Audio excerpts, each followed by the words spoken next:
sweet, yeah, I need it from you. Got my hands all on you, sweet. Everything I want is sugar like yes, please. Love is like candy. Sweet, yeah, I need it from you. Got my hands all on you, sweet. Everything I want is sugar like yes, please. Love is like candy. Hi and welcome to a new episode of the Let's Talk Melbourne podcast. I'm your host Vikas, and today I'm really excited to have someone whom I've had the pleasure and honor to work with at my previous employer, and today she's a guest on my podcast. Can I request my guest to introduce herself? That's yes. okay? Good morning, Vikas, and thank you. My name's Lara Bourguignon. I am the CEO and co-founder of Entregar Partners now, which is a medium-sized consulting firm helping financial services organisations implement change. And she's being really modest, because if you look at your LinkedIn page, you've got a stellar career. You've worked in different organizations, but if I may say so, an industry veteran, because you've done different organizations in different executive roles. Yes. And I'm just curious to know, do you remember the first job that you ever started, and how was that experience like? Oh, absolutely. So my first job was with Lendlease, Vikas, and I think I was really lucky at the time. My mum was a research librarian, and so as a sort of a third year university student, she started researching different organisations that I was interviewing for, and at that time Stuart Hornery was the CEO of Lendlease, and he was an absolute visionary in terms of the employee value proposition. And so I interviewed for a couple of chartered firms and Lendlease, and fortunately was offered a role on the Lendlease graduate program. And that was a program that was basically 2 6-month assignments and then 2 12-month assignments. Okay. And I loved it from the minute I walked in the door. It was an amazing culture, and kind of serendipitous actually that that they ultimately ended up selling MLC to NAB. So that kind of explains how I went from Lendlease. They owned MLC, NAB acquired MLC. Did you know back then that you will have such an amazing career moving forward? Did you have a guess? No, definitely not. Definitely not. Look, I think I think I was raised with a bit of a mindset of just go into everything trying to make the most of it. Yep. My environment's always been a big thing for me. So the culture of an organisation, the people that I'm working with, has always been the key draw card. Yep. And I think working for big organisations for most of my career, I was just really fortunate to have 5 little mini careers within one organisation, then move, and also be a part of those organisations when they went through some incredibly traumatic events, but then very transformational events as well. Though, if I recall my first impressions of you, and I'll sort of wind you back to, I'm thinking maybe 2018 or 2019, and you had just joined in an organisation where we both worked previously, and you had, I think there was a town hall. Yes. And you were interviewed. Sarah interviewed me. Yeah, and then that was, because you were in Sydney and we were in Melbourne, so it was live streamed for us. Of course, yes. And then I remember very distinctly, you came, you sort of, your interview was over and you answered a lot of questions and everything wrapped up. And after we all exited the room, everyone unanimously said, she's amazing. Oh. Everyone in the Melbourne team, and this is true, I'm sure you know this, but unanimously said, oh, thank God she's now our leader and she's amazing. Oh, thank you. One of the things that really struck me at that point in time was that level of unanimous, not just approval would be the wrong word, but that of endorsement by a team to someone whom they have just met haven't even met, but have just seen on screen, was quite something I had not seen previously in my career. Not that I've, so I was just interested to know that.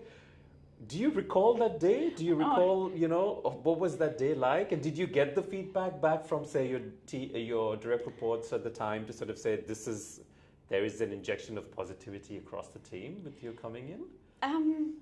No, well, thank you, firstly.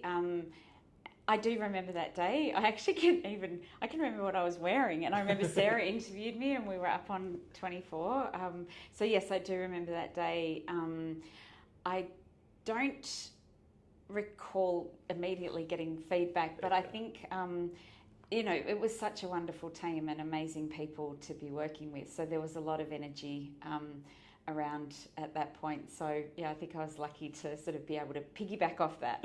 No, you're being very modest, because I think at that point in time, that team, particularly because I was so close in that team involved, needed that energy, the positive energy and the positive attitude, which you sort of brought about, which brings me to my next question is that when you work with new teams, how do you, if some advice you could give on how, as a leader, you structure engagement with those teams? Are there any rules that, rules is not the right word, but any sort of process or any sort of advice or points that you look into with team engagement?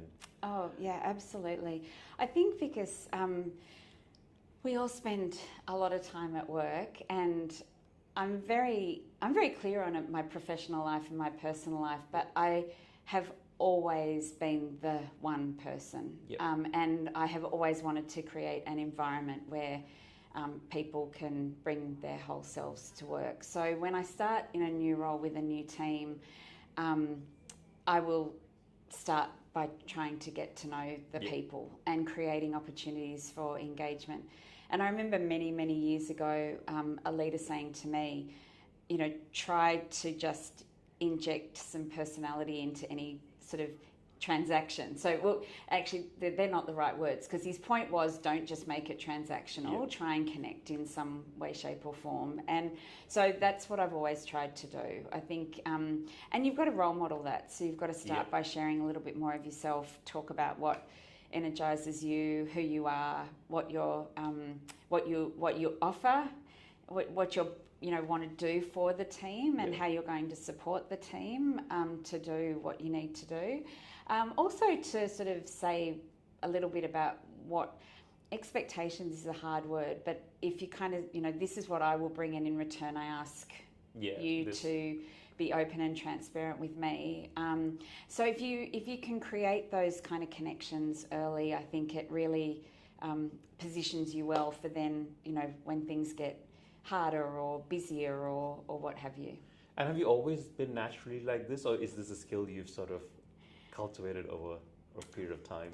No, I think I've always been like this. I I think I'm a imagine, people person, and I just, when I think back to some of the things that I'm most proud of in my career, it was always when I was part of a team that did something that everyone told us we wouldn't be able to do.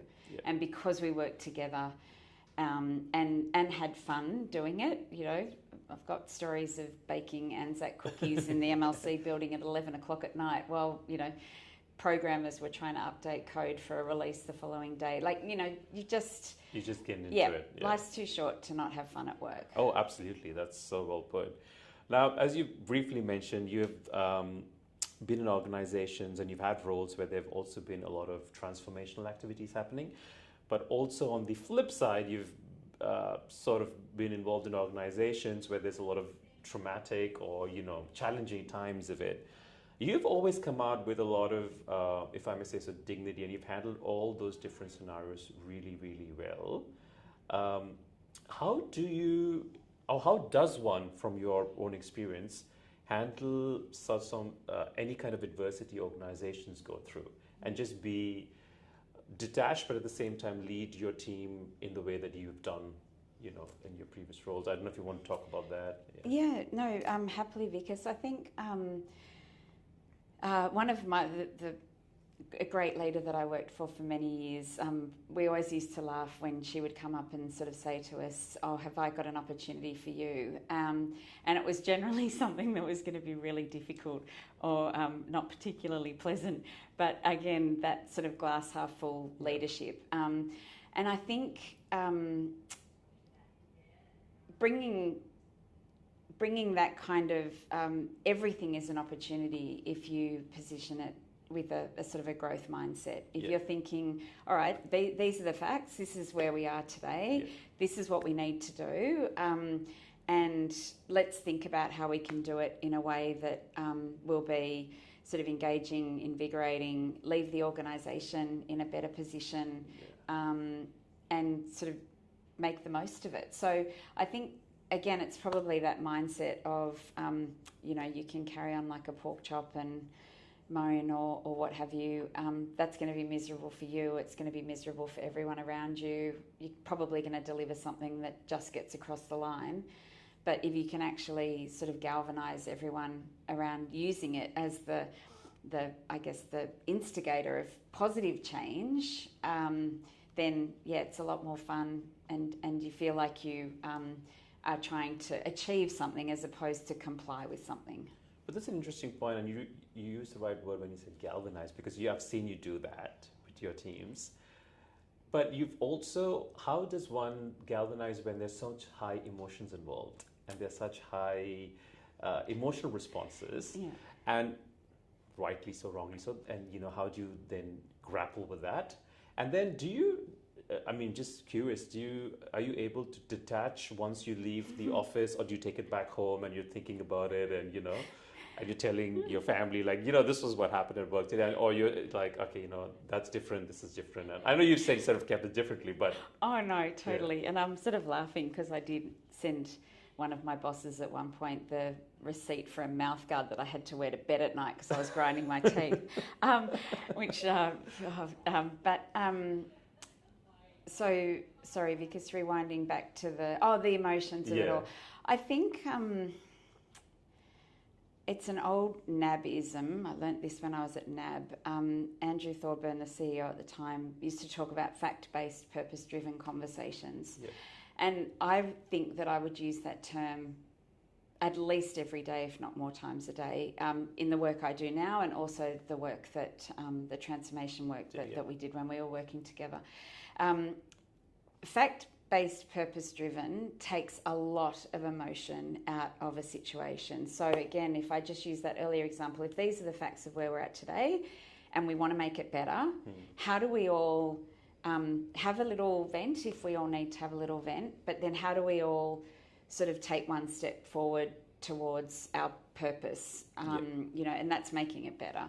So it's recognising, everyone has good days and bad days, and it's recognising sometimes that you absolutely do have to have those outlets, and, going for walking meetings, I think, is often good, getting a bit of fresh air, huddles, those things that are a bit, sharper.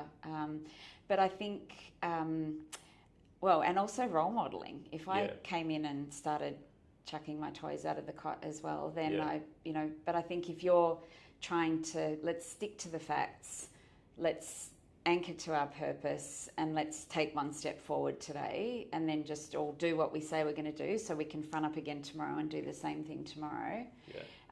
It can take a lot of the emotion out of it. Because a lot of leaders, at least in my observations, do not have the mental bandwidth to do what you do. It's always the ones who stand out are able to do that, is to just focus on the facts and make it clear and simple and say this is what we are for. People get personal. My question is, when you have your peers behaving differently to you in terms of leading their teams through whatever challenges that they may have, how do you then grapple with that environment? Is it easy, or you're like, I'm here to do what I need to do and then just leave the rest? There's certainly been times where I've gotten to that point, but it's been the absolute sort of end of the road, because I think I am a huge believer in bringing the right team of people together to achieve an outcome. And it's really interesting because when I moved into consulting work, you've kind of got to be really clear on what your superpower is. And so if you're a technical SME, it's kind of easy to go into an organisation and say, I can help with this or I can help with that. But I've realised through this sort of transition that I think what I'm able to do well is to distill situations where that could be fraught or could be challenging or what have you, bring the right group of people together to solve it, and then keep them focused and keep them moving and keeping them working together to do that. So I think I do have an ability to listen to what someone is saying and pretty quickly unpack or work out what their concerns are, or what their motivators are, or what they've been asked to do. I mean, it is really hard if you're asked to do something by your boss and you're asked to do something else by a peer. Yeah. But there's always, or almost always, a point of intersection where you can find out what's important to you. This is what's important to me, and we can find, you know, something that means that if I can find that thing, and then you can kind of go, okay, well, I feel heard. I know Lara understands. We can work together to do this now. Then that's what I try and do. And do you think that is because as a person you're more empathetic, and that's why you're able to distill these aspects? I don't know. Maybe it's just training and being, practicing. And I think certainly through a number of the situations that I've been in, I've definitely been able to practice that skill. But really listening, and they talk about it a lot, you know, not listening to respond, but listening to learn, I think has served me very well. Awesome. Now, you mentioned consulting that you're doing now. Now, how's the transition been like from being in board meetings and making decisions to now be consulting and making recommendations for them to make decisions? How has that change been for you personally, or, you know? It's definitely been a transition. I feel incredibly fortunate. It's those experiences that I've had in other organisations that has positioned me well to be able to work with my peers now to add, hopefully, value to clients. There are times, absolutely, where I just want to get in there and make things happen. But equally, I'm, you know, really aware that my role now is to demonstrate why they are the right things to do, and to, you know, to keep learning as well, because every organisation's different. And also being really kind of, I get great delight now in watching our clients be successful. So, and a big part of that is not delivering kind of a big 200-page PowerPoint deck and saying, there you go, knock yourselves out. You know, our value proposition is more, you know, much more, well, actually, we're going to do this together and we'll do it in bite-sized chunks, and we're going to do what works for your organisation. And so when that works, it's very, very rewarding.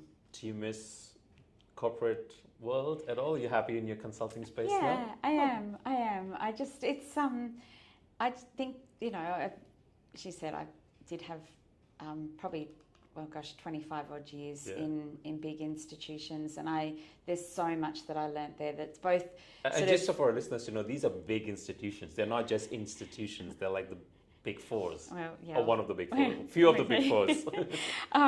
But being able to sort of apply those skills in a different context and meet so many different people and help solve so many different problems, I think it's just, I'm at the stage now where that variety is what kind of gets me out of bed in the morning. Oh, that's amazing.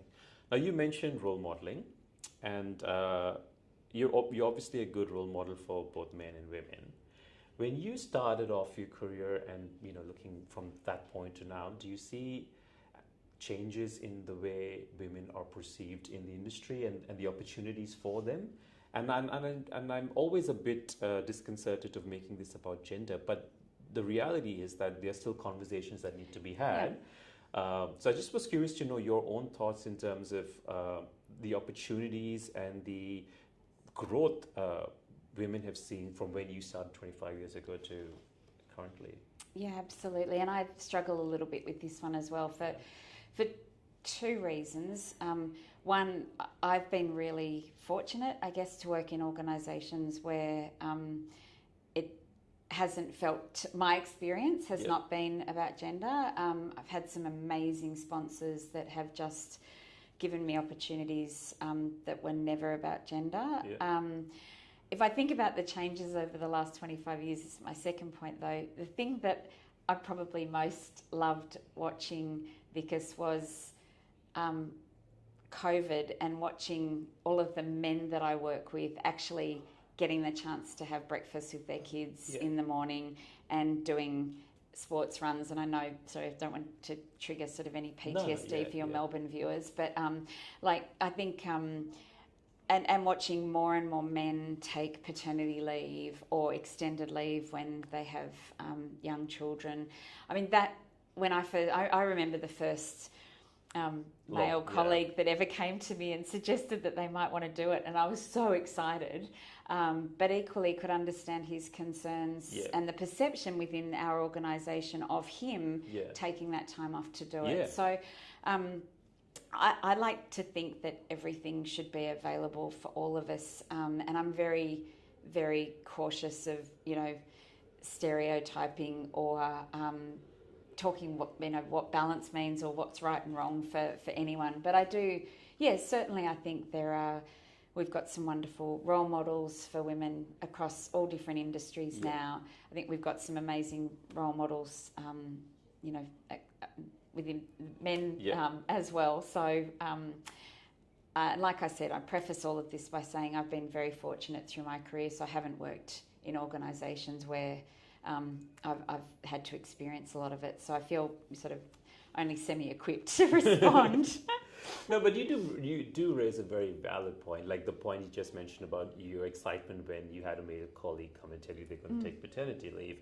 And I remember one of my previous male colleagues saying that, Lara is a really good model for me. And when he said this, there was a group of others, and there was this sense of how to react, a male trying to say that a female is a good model. But the point is that it was all just about substance, the gender was just an afterthought. And I think the same for paternity leave or thing. I think we focus too much on gender and the expectations of what gender normally is, but substance would triumph? Yeah. Would imagine? Yeah. Well, I'd like to think so. And it's interesting now, because there's so many different types of diversity as well. I've just literally had a coffee catch up with someone recently who's in their 20s and he's started like an AI firm, because I was like, I've got no idea. And at this point, yes, I can do some executive learning and what have you, but I'm still never going to be able to, help a client by looking at AI solutions. So how might we partner with, a younger organisation with that skill set so that we can bring the scars and the experience, but you're surrounding yourself with younger people that understand all of the emerging technology. Oh, obviously. Hanging out with younger people is the only way you can learn the way the world's changing, I would imagine, right? I'm just curious to know your thoughts on the term boss lady. A, if you've been referred to as a boss lady, and B, also sort of the discourse around this. There's a lot of feminists and women who claim it and proudly, and good on them. But there's some who are still ambivalent about whether it's a good thing or a bad thing. Your thoughts on that? Probably a little bit like the last, So no, do I claim it? My daughter bought me a little thing from Officeworks once to put on my desk that did say that. But I no, it's not something that I sort of would broadly walk around claiming. I think it's in the eye of the beholder. If someone can look and say, "Yep, I'm the really top of the org chart," that's about the only way I would claim it, maybe, and go, right, that's great, she can do it, then I can do it, or anyone really, to say, right, you can have a family and have a job and not go insane, that sort of thing. But I don't, I wouldn't say I believe in equity, and I believe in diversity, and I believe in inclusion, but I tend not to sort of get too vocal. No, that's absolutely understandable. Absolutely. Now we are into a fun segment on the podcast. Yes. It's called Furious 10. So Excellent. I ask you 10 rapid fire questions. You don't have time to think, and you just have to answer it. Whatever comes to your mind. All right. Okay. And so. Do I get to explain, or do I need to explain them? Up or to I won't you. Need you to can explain? do it. Okay, I think it's mostly this or that. So you may not. Okay. Maybe one or two possibly, but by all means, just go for it. Yep. All right. Are you ready? Yes. All right. Question number 1: if you had to invite 3 dinner party guests, dead or alive, whom would they be?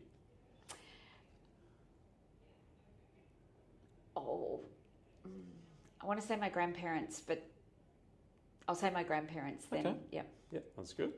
Now, if from one of these three terms, which is the one that you associate or you like most, leader, entrepreneur, or founder? Leader. Okay. Your most memorable role to date in your career?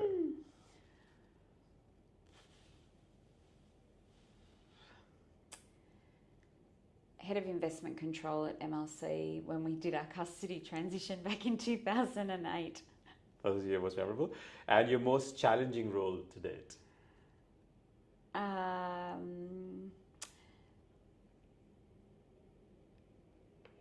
Being the AMP role. Yep. If you had to choose one between the two, which one would it be? Michelle Obama or Hillary Clinton? Ooh. Hillary. Hillary? Cool. Now, if a biopic was to be made on your life, which actress would you like to play your Oh role? my goodness. Oh my goodness.